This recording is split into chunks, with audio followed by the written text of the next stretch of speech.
EVM নয়, vote হচ্ছে ব্যালটে। একজন ভোটারকে দিতে হচ্ছে 3টি ভোট, তাই লম্বা লাইনে দাঁড়াতে হচ্ছে দীর্ঘ সময়।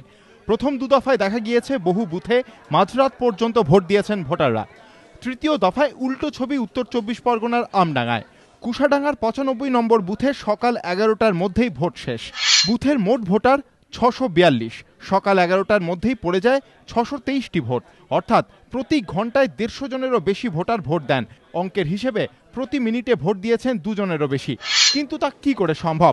ত্রিস্তরীয় পঞ্চায়েত নির্বাচনের নিয়ম অনুযায়ী গ্রাম পঞ্চায়েত, পঞ্চায়েত সমিতি এবং জেলা পরিষদের ভোট আলাদা আলাদাভাবে দিতে হয়। রয়েছে আলাদা আলাদা ব্যালট বাক্স। তাহলে কি করে এত অল্প সময়ে এত ভোট পড়ল?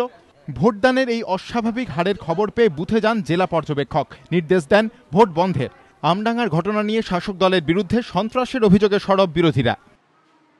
আমডাঙ্গায় কুশডাঙ্গায় 95 নম্বর বুথে ভোট শেষ করে দেওয়া হয়েছে বেলা 12টায়, যা কখনো হতে পারে না। পঞ্চায়েত ভোট, গ্রাম পঞ্চায়েত, পঞ্চায়েত সমিতি, জেলা পরিষদ 3 পর্যায়ে এই ভোট কখনো 12টার মধ্যে কোনো বুথে শেষ হওয়ার কথা না। নির্বাচন কমিশনও মনে করে আমডাঙ্গায় এই ভোটদানের হার অস্বাভাবিক। জেলা পর্যবেক্ষকের কাছে গোটা ঘটনার রিপোর্ট চেয়ে পাঠিয়েছে কমিশন। বুথে পুনর্নির্বাচনের সুপারিশ করেছে জেলা প্রশাসন। সমীরণ পাল ও দীপক ঘোষ, এবিপি আনন্দ।